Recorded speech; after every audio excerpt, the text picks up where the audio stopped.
Barbie Fortes update. Yung post ng mami ni Barbie na si Mami Amy ay nasa bahay ngayon si Barbie. Ay may hawak na thermos sa cellphone. Mukhang rest day niya ngayon. Yan, galing yan shooting. Sa taping ng pulang araw. Kaya yan, magpapahinga muna si Barbie.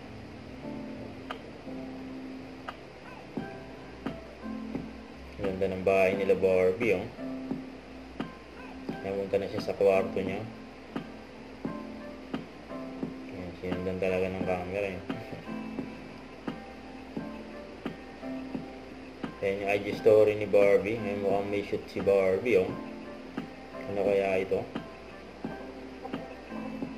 Ayan pa, IG story ni Barbie. Push nail. Ayan, pinakita niya mga ganda niya mga kamay at kuko. Ayan, nag-workout pa nga si Barbie. Ayan, may mga gym equipment. Saka yung thermos niyang kulay pink. Saka straw. Yan, ang ganda pa nga ng view dyan sa bahay nila Barbie. Sabi niya, come just how I like it, you know. Huwag kalimutan mag-subscribe, click on notification bell kung lang updated po ang for the action vlog. Bye guys, thank you for watching.